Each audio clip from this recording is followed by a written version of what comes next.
there was a little MLB draft that took place, and if I'm not mistaken, the Chicago White Sox did have the #1 overall pick. My man Egbo. Who did they select?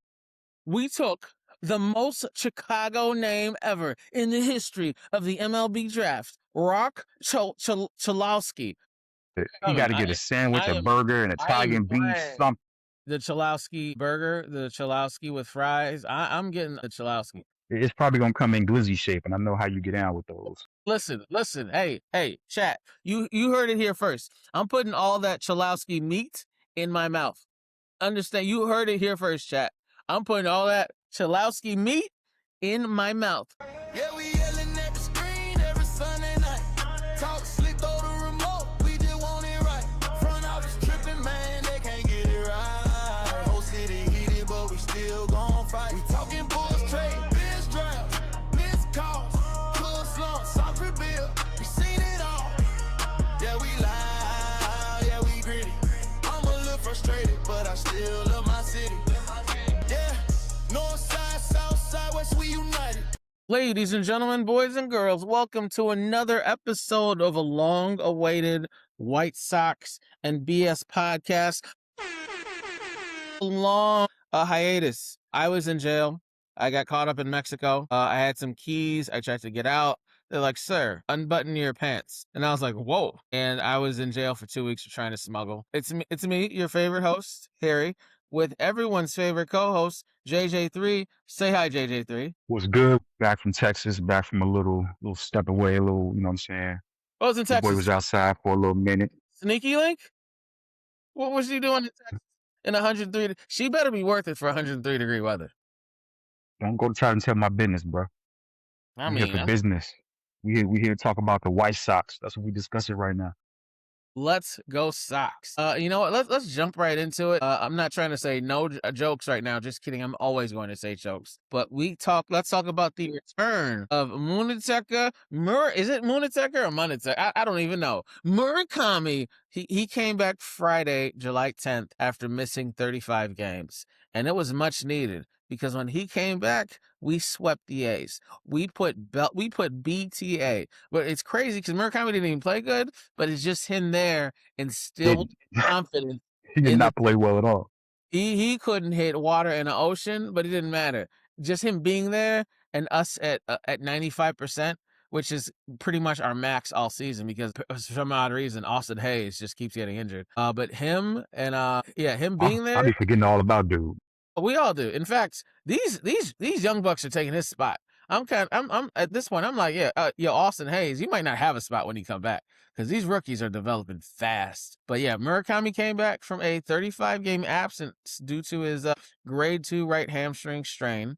He tested it out on the A's and then decided to, let's jump in the home run derby, which I am not a fan of. When you just got off injury a little bit ago. I hate it when players do that, but this is MLB where nothing makes sense in MLB at all. You know what? Let's go to the. You want to start with the home run derby or start with? No, we could stay right there with the home run derby because, like you mentioned, Murakami had already missed 35 games. He just came back. He played in the A's series where I think he only got like one hit the entire series. I think it might have been a double. And then immediately after that series ends, like you said, the Sox did put, it was BTA all series long on the A's. BTA. Like the first game of that series, Sox put up like 14 runs or something like that. So business was taken care of in that series. But you in the home run derby following that after you just was recovering from a hamstring injury? I wasn't a fan of it.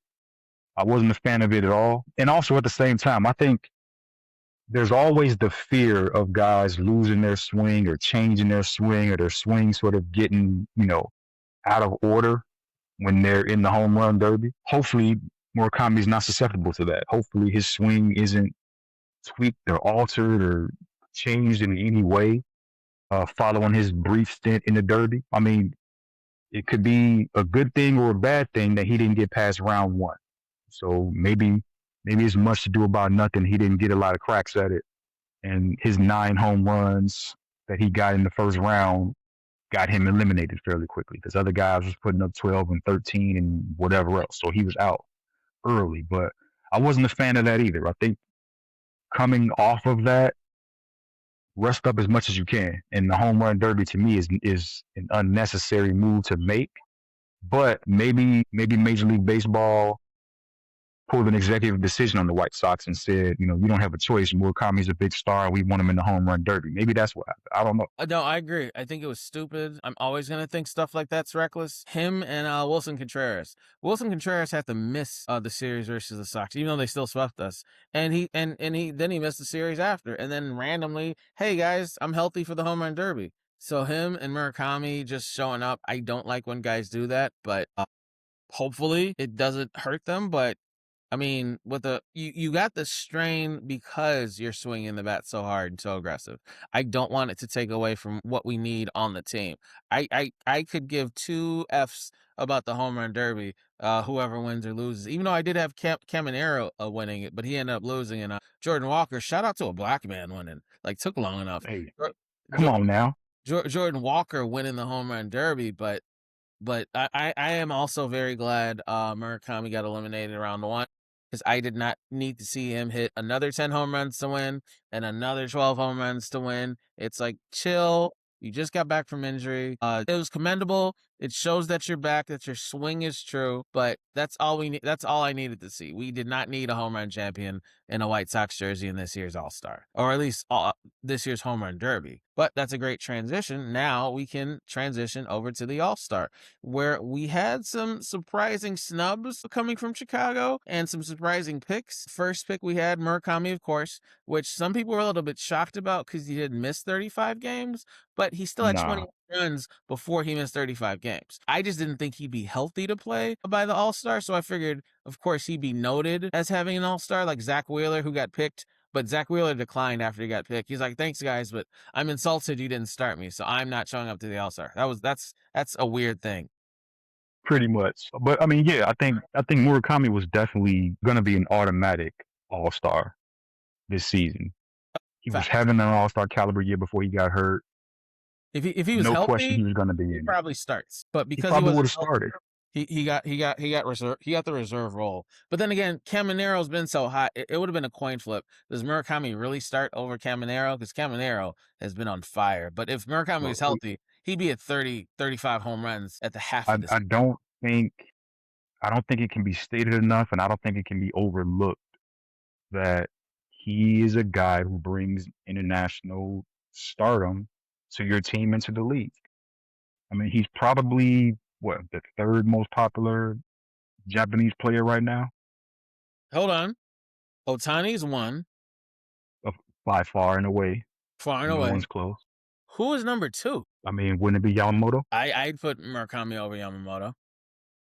Okay, well then, top 3 Japanese player. So you got a huge Japan market that is going to have all eyes on him. You say that he's second only behind Ohtani. 20 bombs before he got injured. If he didn't get hurt, you're probably looking at 25, 26. You say almost 30. That to me sounds like a guy who would have been starting in the All-Star game no matter what. And the fact that he got healthy is also a reason he got greenlit so fast to be in the game and to also hit in the dirt. So it feels like and smells like to me that there's a, Rob Manfred, MLB upper management decision and said, hey, get him in the All-Star game as quickly as possible and, get him in the derby as well. Facts. That's what it sounds like to me. He didn't play particularly well in the All-Star game. I think he only had 1 at bat and got struck out, if I'm not mistaken. So, it is what it is. The second All-Star selection that made it, Miguel Vargas, former Dodgers rejects. At this point, I love picking up Dodgers scraps. Every team that's picked up a Dodgers scrap has not regretted it. Dodgers are so stacked in their farm system and team. Guys they drop become all-stars on other teams, from Cody Bellinger to Jock Peterson. Every time Dodgers let go a guy, I can't wait to get him. And Andy, even though it's spelled Andy Pages, Andy Pages, the second Dodgers drop him, I can't wait to scoop him up. I am loving these Dodgers rejects and how they are killing. But Miguel Vargas, because he has also been on a tear, and you know how in the beginning of the season we thought it was a big two. All right, Montgomery and Murakami, because they'd hit home runs in the same games, and then all of a sudden started noticing there's this guy named Vargas that's kind of keeping up, but he's not being counted as part of the big two to make it a big three.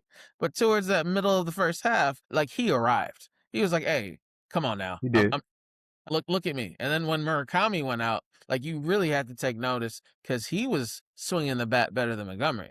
Like it's like, yo, who He is was. Vargas? I thought he was a Dodgers read. I remember last year, I was like, I don't even know if he should be starting. I might have said that out loud on one of our episodes. Like Miguel Vargas, where is this coming from? And or not last year, sorry, earlier there in the season. And he shut me up good. These batting coaches, I hope it's the batting coaches, are just having a wonderful year. If there's a assistant coach award show, I'm sure all the White Sox assistant coaches got to be leading in so many different candidacies on offense, not pitching but on offense, and I'd argue defense here and there. And then the third All-Star that made it, which to me was a surprise. I have always looked at him as probably, if not our best defender, top 2 to 3 defenders. I've got I would argue Mydroth is our best defender, but Tristan Peters is an all-star, and I was a little bit shocked. I thought that spot was going to go to Colston and Montgomery, and I get it. Colston's a shortstop, and shortstop position is very competitive in the AL. But I thought Colston was not a lock, but I thought he was going to be reserved for that third spot. So for former Savannah Bananas all player Tristan Peters making the all, good for him. Graduated from being a Savannah Banana to being an MLB All-Star for the Chicago White Sox is definitely impressive. I don't think Colson Montgomery really had a chance to make the team, in part because of the position that he plays and the need that arose. Tristan Peters was a fit, but that didn't make him an automatic selection. So, kudos to him. I think it helped that before he got chosen, he had a good game in that A's series, so I think that helped. Definitely had a good game. I think that helped him out a whole lot. He hit for the cycle. You know what I'm saying? Like, Yeah. you go out and hit for the cycle, and then all of a sudden we need all-star reserves. Yeah, Tristan Peters, come on down. Like, he timed that perfectly. Yeah, that was for great. The All-Star game and probably for his wallet as well. So shout out to Tristan Peters. It's gonna help his wallet greatly. I was just so shocked, like, wow. What Tristan Peters? All right, good for Tristan Peters. I didn't think the All-Star game recognized defense like that. Cause good for him, and good for the White Sox, and it's been a positive, fun season all the way around for players and fans alike of the Chicago White Sox. I mean, you got guys that are unsung heroes who go from dancing in the outfield literally with the Savannah Bananas to being a major league all-star. That's something that should be celebrated for sure. So, kudos and props to him and the rest of the White Sox. And like you already pointed out, Miguel Vargas, I think the only home run in the All-Star game was hit by Miguel Vargas. Facts. And that thing was a moonshot. He hit that into the upper deck. Like, I don't remember no which pitcher he hit it off on. I think it was like 4th inning. I was shocked. It blew my parlay. I did not have him hitting a home run in the All-Star, but he came. He came. I would imagine most people did not have Miguel Vargas as a guy hitting a home run in the All-Star game. Even when he got in the All-Star game, I don't think anybody had that ticket punched saying that this is what's about to happen. But it happened. And, again, while Murakami was out, Miguel Vargas was probably the MVP of the White Sox for a good, consistent stretch during that run. He was delivering. Now, he slowed down some since. Maybe there could be some fatigue. Maybe there could be some adjustment to him. And again, baseball is just such a cyclical, sport where things always go in trends upwards and downwards. Facts. And so, Vargas did hit a bit of a downturn there during that latter stretch as we were getting towards this All-Star break. But, kudos to him again. I mean, he's got, 22 home runs, something like that?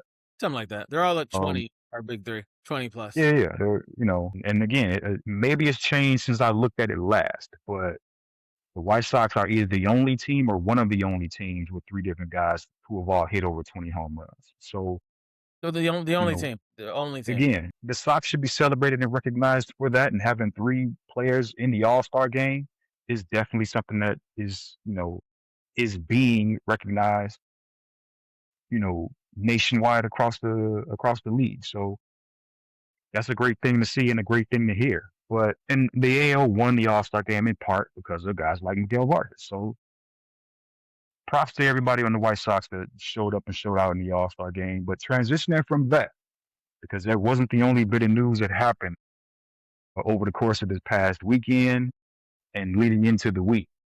So there was a little MLB draft that took place, and if I'm not mistaken, the Chicago White Sox did have the #1 overall pick, one of one, We the did. first selection and choice of anybody in that entire draft. And my man Egbo, who did they select? We took the most Chicago name ever in the history of the MLB draft, Rock Chalowski, a #1 from UCLA, a shortstop. Surprisingly, this was one of those. Surprisingly, I feel like, well, before I talk about the other picks, I feel like this is one of those drafts where we specifically just went best available. We could care less of the position. I'm not a fan of best available unless it's the first pick. True, but I get it when they get on the roster, get on a team, they switch positions. You saw A-Rod go from shortstop to third base because Derek Jeter was shortstop. They can't keep A-Rod at shortstop, even though A-Rod was a better shortstop than Derek Jeter. he But was. that's another story. But yeah, we He did. drafted Rock at a #1 pick, shortstop, and we gave him the highest contract for a draftee ever at $10 million. I was shocked $10 million was the highest. I Look, figured like NFL, but the only time we don't get cheap, I guess, is with the rookies we draft. so I was shocked as well when I saw that he, signed for 10 million as the top pick. I don't, that's a baseball record. So that was definitely stunning. I couldn't believe that happened. And is clearly he's got the most Chicago sounding name of any draft pick that's Absolutely. ever been selected. Like Rock Chalowski. Yeah, Chalowski. And he was Come on, in man. my top 5, but because we already had Montgomery, who's young, the whole team is young, so it's got to be hard to draft with such a young team. But because we already had Montgomery, I just did not see us going shortstop first. I saw us going pitching need first. So I had us getting Jackson Flora from UC Santa Barbara because that MFer reminds me of Murakami on the Brewers. And I was like, we need pitching. He's by far the best pitcher. A lot of different draft boards had him also going top 5. He was the best pitcher, not necessarily the best player, but I was okay with reaching and getting him at #1 instead of getting him at #3 projected because, hey, if the best pitcher is there and there's not another pitcher that's going to be taken within the next 12 to 15 picks, you take that pitcher. My only downside caveat with taking Chalowski, who is pretty good, so I don't mind. I'm not mad we took him. The next pick was also a shortstop. So now we're just kind of tossing up for shortstops. In the top 10 picks, I think 3 shortstops were taken. It was an outfield and shortstop heavy draft. It wasn't a heavy pitcher draft. I feel like we could have got a pitcher and still not get a shortstop later that's Chawalski level. But if we really wanted a shortstop that bad, there were great ones going in the second round. Jackson Flora was my pick just because of pitching, but I guess not taking a pitcher until like round 4 tells me that either the Sox plan on going after a big free agent at pitching over the summer, or they believe in this pitching staff enough to keep developing not the closers but the starters. And I'm not mad at that because we do have a lot of young pitchers, but I just wanted an ace, and I feel like the #1 pitcher in every draft usually becomes the first pitcher taken in every draft usually becomes an ace. And I was just so shocked that White Sox of all teams passed him up because we know how to pick pitchers.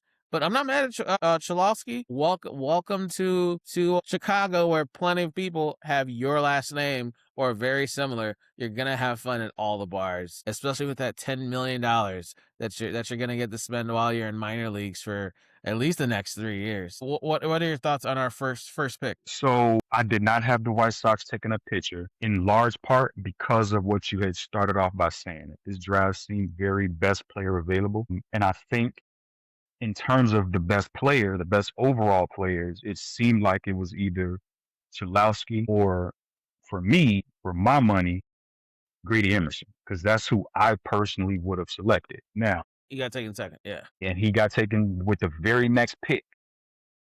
So look, and the third pick went to the Twins, and that was Von Lackey, a catcher. So in a couple years, you might be seeing that guy in the division, as an op. So it is what it is. But no, I didn't have the Sox taking a pitcher. I didn't have them taking the guy that you pointed out, because I just feel as though if you're taking best player available and you've identified and you've ranked that, okay, Chalowski is by far and away the best overall player, I'm taking the best overall player as opposed to what my quote unquote need may be in terms of having the ace of my pitching staff. Especially when, even if you select dude now, he's not going to be on the squad for at least 2 to 3 years, unless they give him the Chris Sale fast track and they just rocket him up through the minors. Because the Sox have done that with pitching prospects before. They've done that with Chris Sale. They did that with Garrett Crochet, if I'm not mistaken. I even think they did it with Carlos Rodon. So the Sox have been known to fast track some pitchers. So unless you're planning on doing that, and you're, putting a rocket ship on his back and shooting him straight through the minors, through the first, every slot in the minors, to have him up here on this team by the start of next year, because this year wouldn't even make sense. No, but 60 number one games pick, left. number one pick will get fast tracked next year. It won't be this year, but number one pick. Yeah, but that's what I'm saying. We So just gave you it's not like he's gonna be on the squad to make a difference right away. Yeah. And if my evaluation tells me that the best overall player is one of those two shortstops, I'm taking the shortstop. Despite having Colson Montgomery on the squad right now, I'm taking who I believe is going to be the best player with the highest ceiling. And personally, I feel like from a talent standpoint, that's Grady Emerson. Like, I feel like he was the more talented shortstop with the higher upside.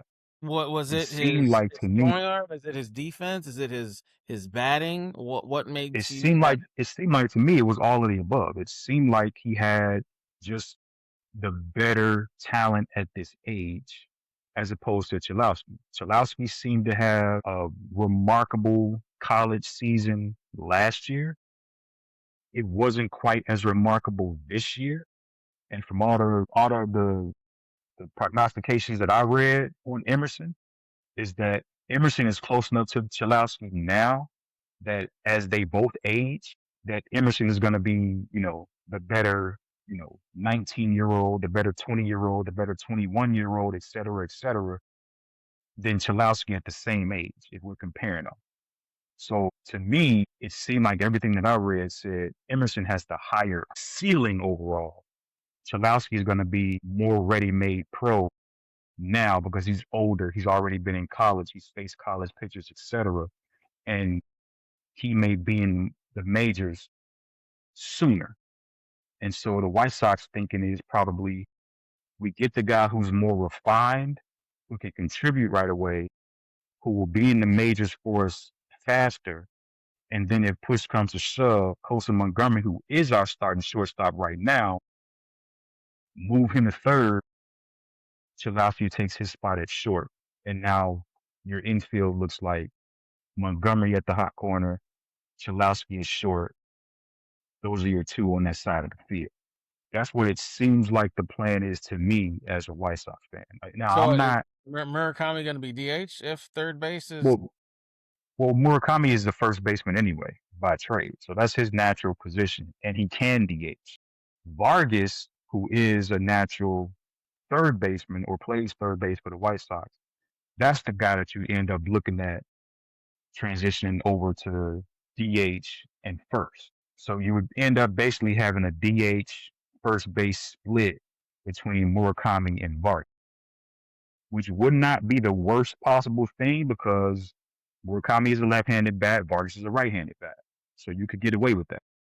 Now, don't most shortstops transition to second base because they kind of cover similar areas and it's more not necessarily. Reinforcing. It just depends on not necessarily. It just depends on the talent and type and range of the individual player.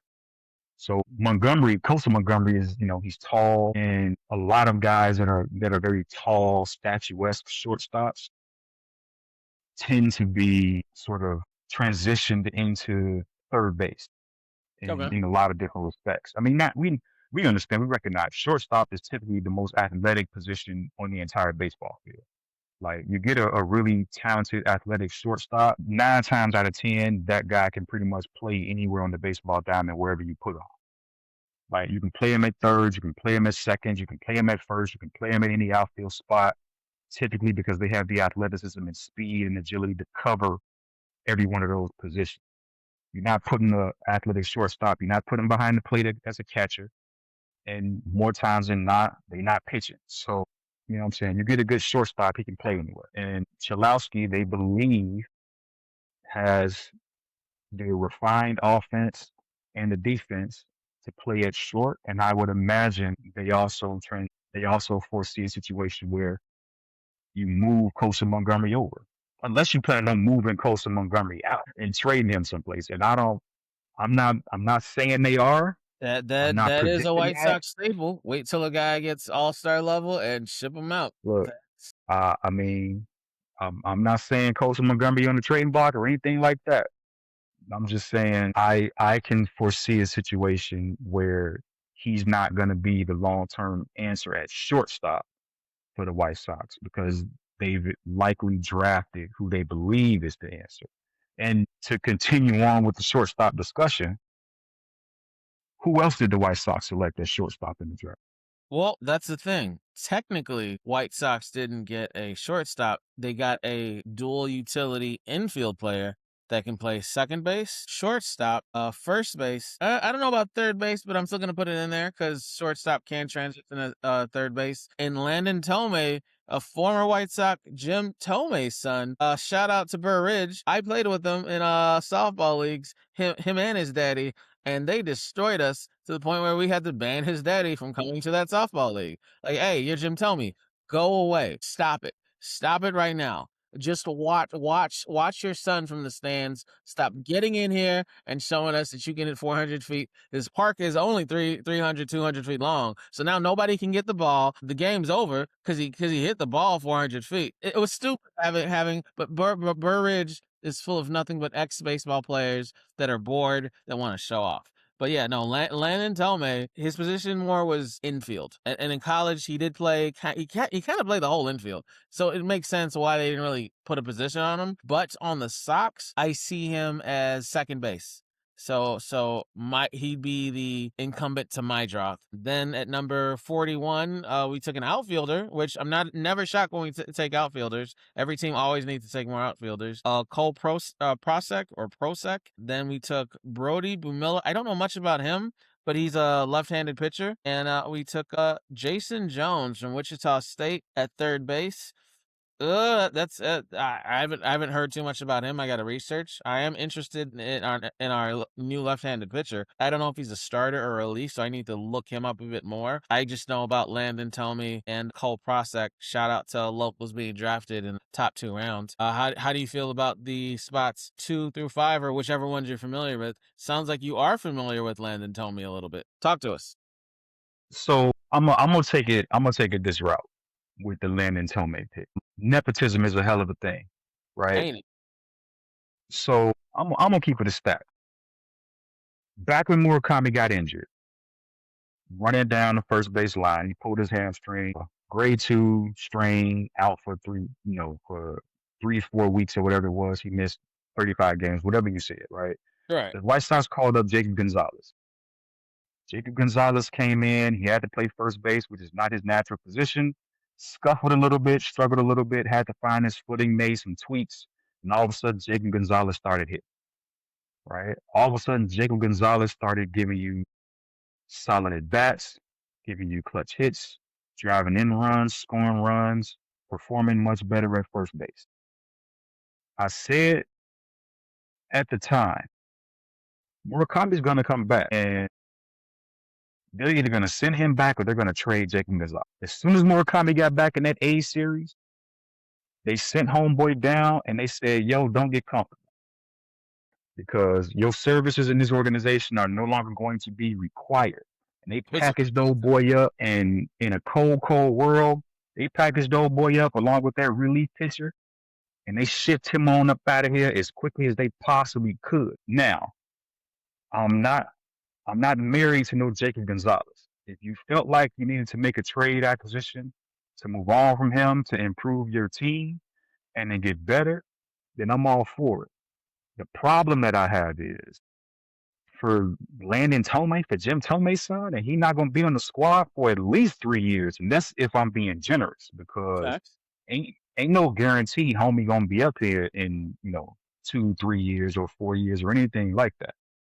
Like, is he good enough to make that transition fast, quick, fast, and in a hurry? I don't know. Quite frankly, I feel like you packaged up Jacob Gonzalez and Brandon Iser because you knew that you needed a comp pick, a compensatory draft pick, in order to draft Jim Tomei's son as a favor to Jim Tomei. That's how I feel. Wow. I feel like Jerry Reinsdorf got on the phone to Jim Tomei and said, "Oh yeah, we love you so much during your brief stint with the White Sox. It only lasted a couple of years, even though, truth be told, you are far much more of a Cleveland Indian than you'll ever be a Chicago White Sox. But because Jerry Reinsdorf got love for him, some Jim Tomei deep down in his loins, which I don't understand what's really going on there, he decided, I got to let this nepotism play out. I have to get Landon Tomei. We got to get a Tomei in the family again as a favor to Jim. Ain't nobody about to tell me different. Look, no. Jerry Reinsdorf loves his Tomeis in Chicago. I don't care. I'm You don't good like on it. Tomeis? Look, I don't care for, nor do I need a Tomei in my life. I'm good on all of that. I'm straight. Take that however you want to take it. To be fair, though he was a Cleveland Indian more by far, he was here 4 years. So it wasn't that short of a stint. But How many years was he in Cleveland? A lot more. But it's Reinsdorf, so we got him towards the end of his career. And we got him towards the end of his career. Yes, absolutely. Not just Reinsdorf, Kenny Williams. Kenny loves scooping guys up towards the end of their career. Not when they, not saying they was all washed up, but when you already put in a decade plus with somebody else, and now you out there in the market, and Kenny Williams can scoop you up, Ken Griffey, squeeze out whatever last bit of talent you have. Ken Griffey, you know what I'm saying? Manny Ramirez. Like, you feel me? Like, come on, dog. What are we talking about? I'm shocked we didn't get A-Rod. I'm shocked we didn't get A-Rod and go after Jeter. Look, hey, Jeter, man, listen, man. For just 1 year? Oh, my God. Bo Jackson. Like, come on, man. What, like? Oh, forgot about Bo. Look, listen, man. Technically MJ, too, but that wasn't towards the end. But it's just funny how we be like, oh, he's old and washed up. Come on over. Look, Kenny wanted the attractions. But, again, it feels like that this was a nepotism play. It feels like you wanted to do a solid for Jim Tomei because you have a lot of love and respect and admiration and, tender-hearted feelings for Jim Tomei. And okay, fine. Tender love. But is this a move that helps this year's White Sox team? No. Is it a move that helps next year's White Sox team? No.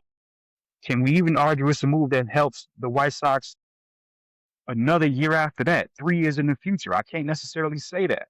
So this is clearly a developmental play, and maybe I'm being too harsh because Rochelowski doesn't help the White Sox this year either. Well, let me ask you this: is Landon Tomei worth getting in round 2? Does he have a round 2 grade to you? I felt like he might have had a round 2 grade. Why did you have to trade? Or why did you have to acquire a compensatory draft pick to trade him? Why not just let him be there in the second round of the draft and take him there? We wanted a pitcher round 2. We just kept not drafting what we wanted to. But I wouldn't have been mad at that. I wouldn't have been mad at that at all. I just feel like you made a trade and you removed a guy who was on your major league team that was performing for you and who was turned the corner and started performing well for you. And you did that for a compensatory pick. You didn't get better on your roster at all. You got worse on your roster to acquire Landon Tomei. Right? To me, that's where it differs from Rochelowski. You didn't make any subtractions from your major league team for Rochelowski. He was 1 of 1 in the draft. You pick him, you lose nothing. You traded for a compensatory pick that you used on Landon Tomei, and you traded away a Jacob Gonzalez, who was contributing. You traded away a Brandon Iser, who was contributing.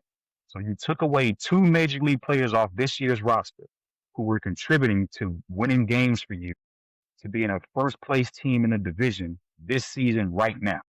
You traded two of those guys away for a compensatory pick for a player who's not going to be here anytime soon. Why couldn't you make that same trade with the team? Why couldn't you trade Brandon Iser and Jacob Gonzalez to the A's and maybe get an actual pitcher that can come back and play for you this year and contribute towards your run trying to win the division? Why couldn't you do that? And if Landon Tomei falls to you in the second round, take him in the second round.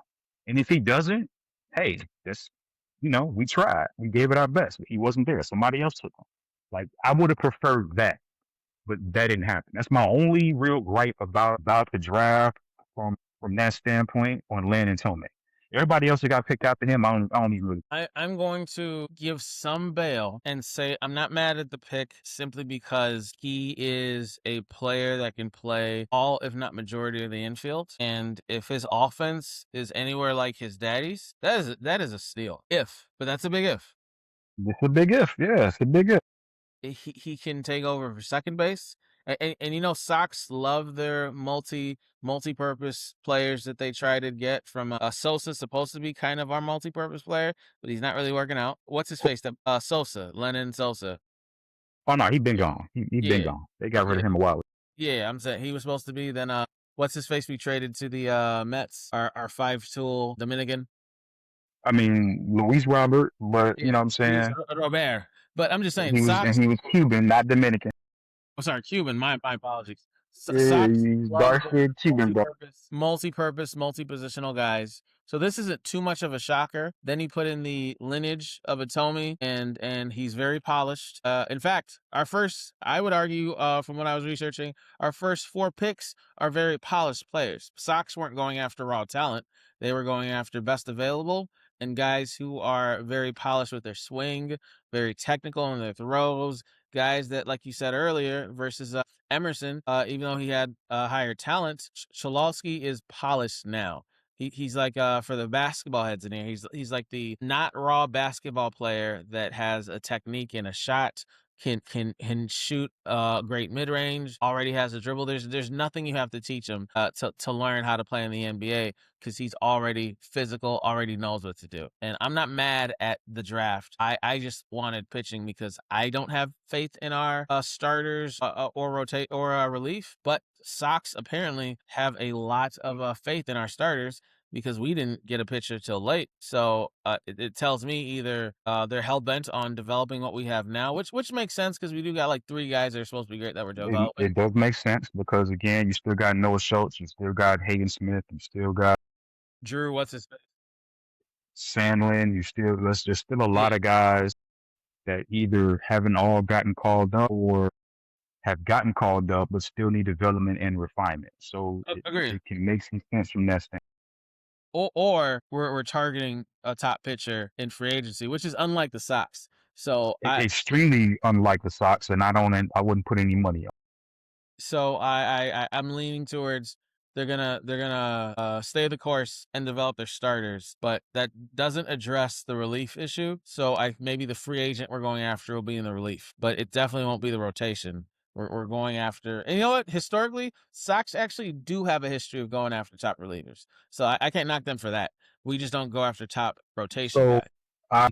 To your point, as far as pitching is concerned, I can see a scenario where the White Sox, make some trades before the deadline to either acquire not an elite top tier, ace level starting pitcher, but a guy who can slot into that third or fourth, starting pitching role, just try to give you some stability in your rotation, somebody you can count on.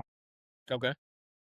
And the same thing with a reliever or two.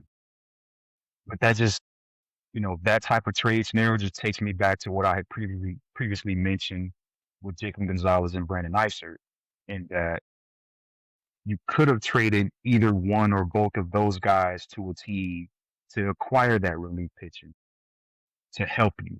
You know what I'm saying? That brings me back right back to that same sort of topic. But you know, real quick, chill out. They got to be naming like a sandwich after dude at the rate, right? Like It's he coming. got to get he got Coming. to get a sandwich, I a am burger, an I am Italian beef, buying something. the Chalowski burger, the Chalowski with fries. I'm getting the Chalowski.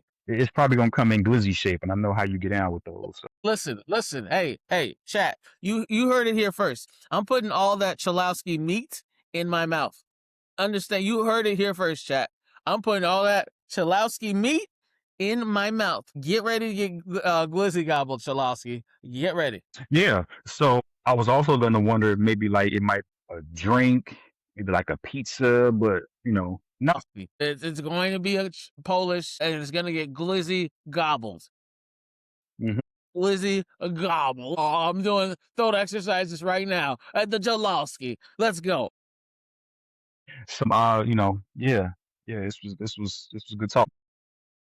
Upcoming schedule for the White Sox, right? Sox are back from the All-Star break starting tomorrow, and I believe the first series opens up in Toronto. So Correct. the Sox have not been a stellar road team. We've cataloged that throughout the course of the season. We've discussed it ad nauseum, especially over the last couple of weeks because they've lost series to the Yankees, swept against who was that? Detroit swept us, right? Somehow, and Red Sox up us. Well, the Red Sox swept us at home. Right. I was just talking about the road series, but that Red Sox sweep that was bad too because the bats did not show up at all during that At series. all. It was You very you annoying. you got completely shut out during that entire series, and your pitching didn't perform. So you were completely outperformed in that entire series with Boston. But the Sox have had road woes for the entirety of this year. They have not been able to find steady footing on the road. So, what is your prediction for the White Sox in Toronto? First series out of the All-Star. I believe you'll have access to all of your pitchers. Davis Martin should be ready to go. He's been disappointing his last several starts. Anthony Kay should be ready to go. Again, he's been disappointing in many of his last several starts. Can the Sox take 2 out of 3 in Toronto? No. we are not taking 2 out of 3 in Toronto simply because we're not starting with Davis. We're starting with K versus Miles. Okay. I think Miles is just. I think it's going to be one of them series where a lot of stuff is. It's going to be a defensive series, and most defensive series don't bode well for the White Sox.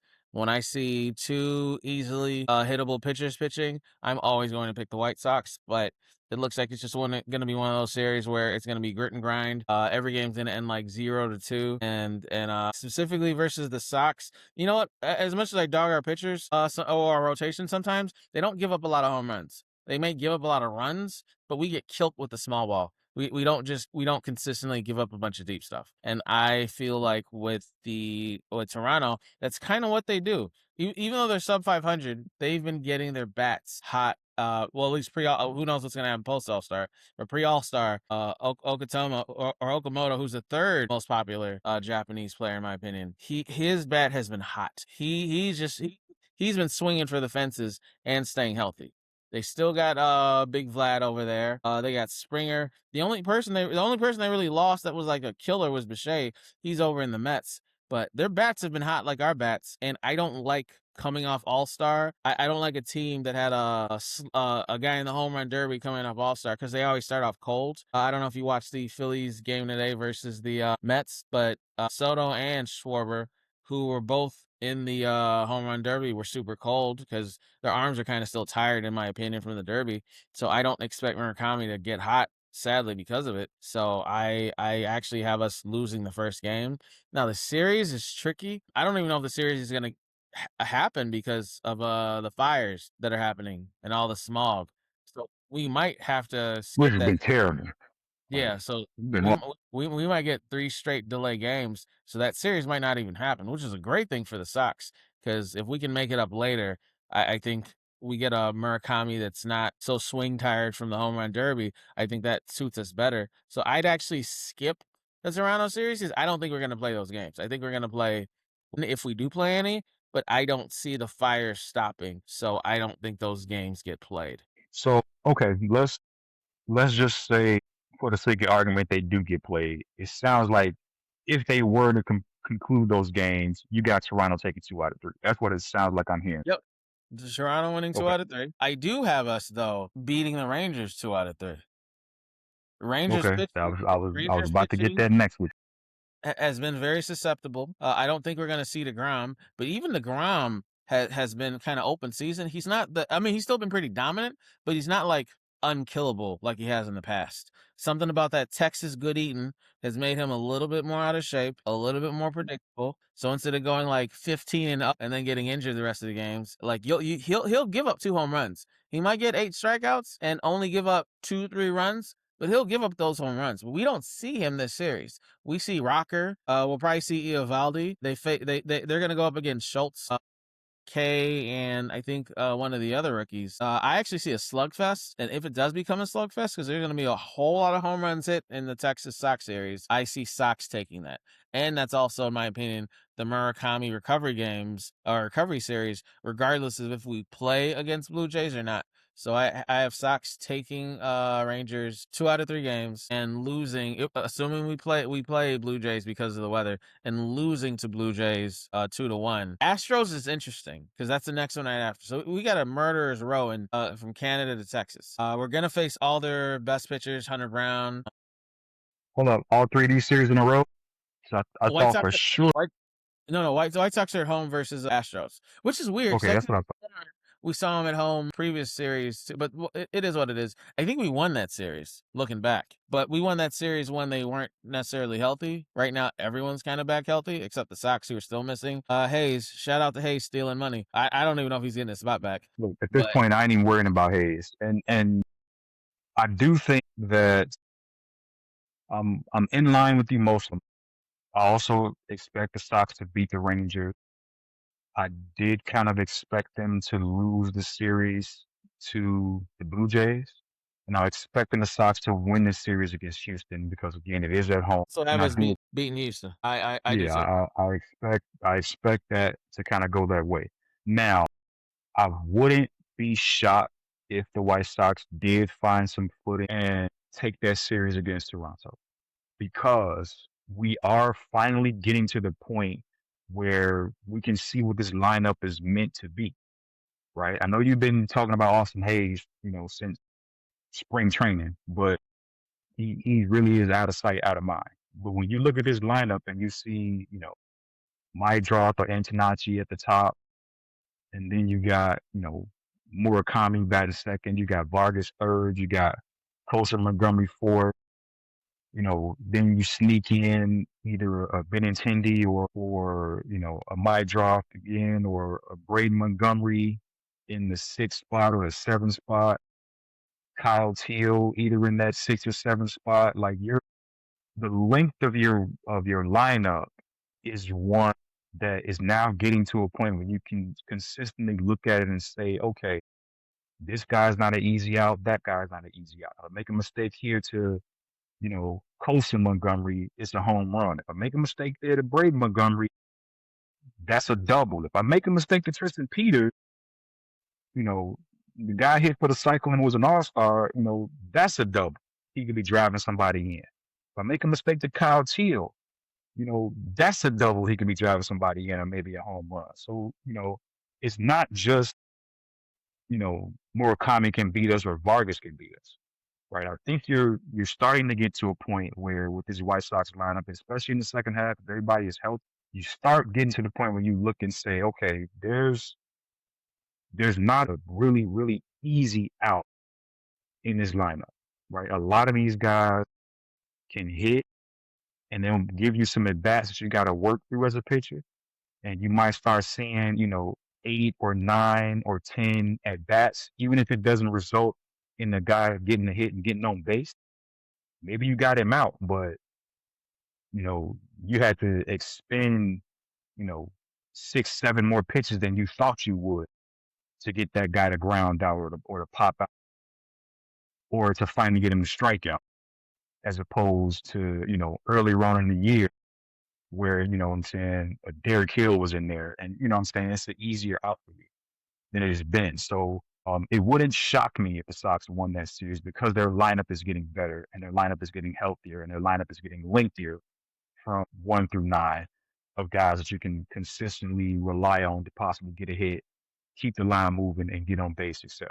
Or draw their walk. Okay. No, I'm not mad at that take, and I'm someone who, of course, take everything on a not. I don't take it on a series basis. I take it on a pitcher to pitcher basis. I think we face Serengeti versus the Astros, and that boy gives up home runs. So anytime, so I like to circle the pitchers that give up a lot of home runs. That man gives up a lot of home runs. And White Sox, Comiskey is a short stadium like the Sacramento Stadium for the A's, or the National Stadium, or the Yankee Stadium.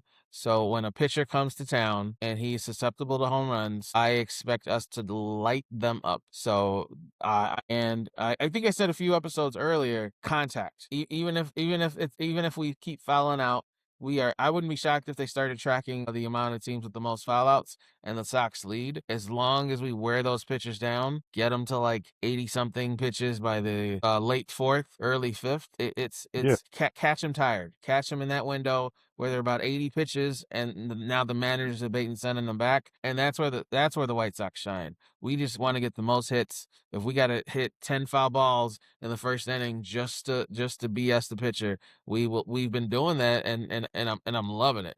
The pitchers, And it's been working out, exactly. oh yeah, Get these pitchers out there to these early pitch counts where by the time the fifth inning rolls around, they're already sitting at 75 pitches. oh yeah. That's, that any team will look at that and say that's a recipe for success. If you start chasing these pitchers out early and driving up their pitch counts early, and, you're putting yourself in a better position to tax that bullpen earlier in the game, and that taxes the bullpen for the entire to the series. So, that's just, when you got a strong, healthy lineup, that's one of the ways that you can attack. No. And again, like you were saying, you make a mistake with the White Sox, that ball is going in the outfield. No, Right? it is Vargas so. is sending that thing. Vargas is sending that thing to the upper deck. Murakami is sending that thing to the upper deck. The Coastal upper Montgomery is hitting it out the field. Like there's multiple guys that they'll get a hold of one, and they'll deposit it into the outfield bleachers. So make a mistake if you want to, but that goes back to spring training when I said this lineup is gonna be one that can hit can hit for you and score home runs for you, and they maintain that pace throughout the entire season. So, respect to the White Sox. Respect to anybody that put money down on the White Sox when I said that they were, about a 72 win ball club, and they are ahead of that pace right now. So if you cash your check and, you put your money down on the White Sox to win more than that, yep, you looking good as far as your money is concerned. super facts. All right. What else you want to talk about, bro? Last segment of the Take me- night. Yeah. People been asking me, Harry, why are you hitting so many home run bets in parlays?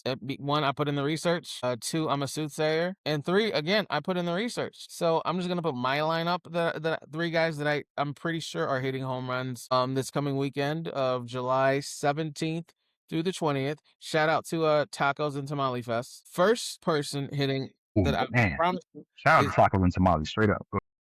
First person that I got hitting a home run this weekend that you guys should bet on. I hate these guys, but Pete Crow Armstrong from the Iowa Cubs.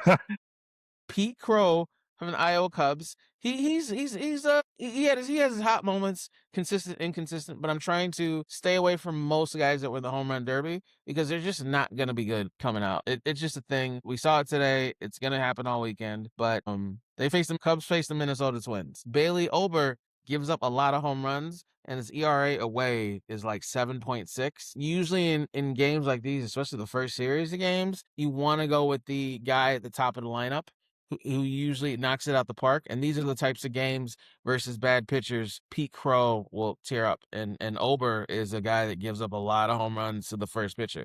His last 5 games, he gave up 1 home run to the Guardians, 3 home run game to Pittsburgh.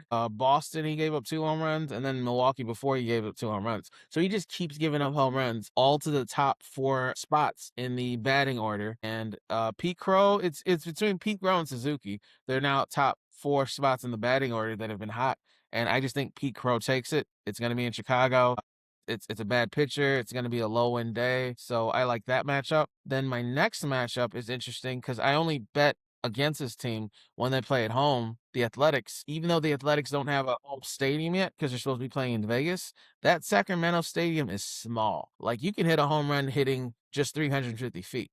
Most parks, you got to hit like 400 at least to get a home run. So because of that small edge of 50-foot difference, every time A's throw out a bad pitcher, well, not a bad pitcher, but a pitcher that gives up home runs versus a team that hits a lot of home runs, or the A's face a pitcher that gives a lot of home runs, Nick Kurtz eats. Shea Langoliers eats. But they play the freaking Nationals. James Wood is at the top of the lineup. I think his name's Gage Jump. He's a left-handed pitcher. James Wood does great versus left-handed pitchers, and I can't remember if he was in the All-Star. The Home Run Derby. I don't think he was. I'm praying he wasn't. I don't remember him being in there. He might have been if he was eliminated early. But regardless, I don't think he was in there. But I got James Woods hitting a home run, Pete Crow hitting a home run, so that's 2. And my third guy, it was a little bit of a toss-up. Yeah, who's the third one? Is there a surprise name in the third one? Is what I'm. Bit, but this game's the highest projected scoring game. But it always is because of the wind. It's Reds versus Colorado Rockies. Usually Reds always have bad pitchers, and I bet against. Colorado always has bad pitchers, and I bet against Colorado, and then all of a sudden they end up striking out. I don't trust Hunter Goodman and Mickey Moniak, who are the best hitters right now, but they haven't hit a home run in like 2 weeks. But Dela Cruz, I think it's Ellie Dela Cruz on the Reds. He has been kind of hot. Him, Eugenio Suarez, Stewart, they low-key have a very strong White Sox level home run hitting team. But Ellie Dela Cruz, he has been hot at the top of the lineup versus bad pitchers.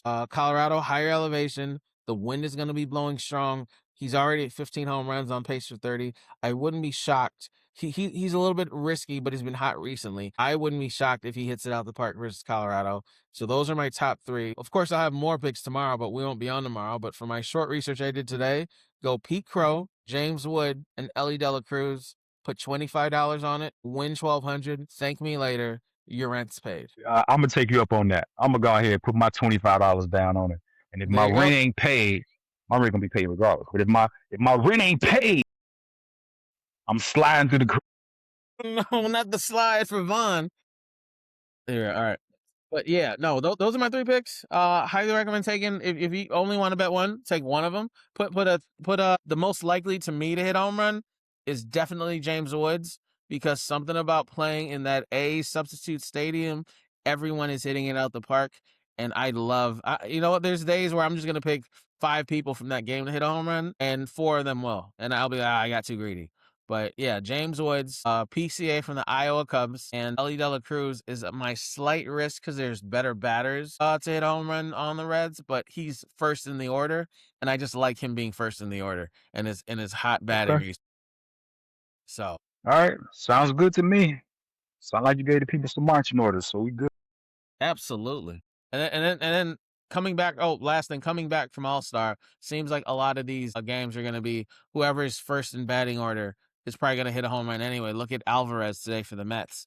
Soto is supposed to be the guy everyone bet on to hit with a home run, and Schwarber and Harper. Neither 3 that were all in the home run derby hit a home run. It ended up being an Alvarez that was first in the order and was a hot home run hitter for like 2 straight weeks 2 weeks ago. So I wasn't shocked he hit 2 homers today. So yeah, go and Turner, top of the order for Phillies. He was on the other side, top of the order, also hit a home run. So I think this weekend's going to be one of those, whoever's at the top of the order, the batting order, and a strong home run hitter is going to hit a home run. So yeah, don't just go off names.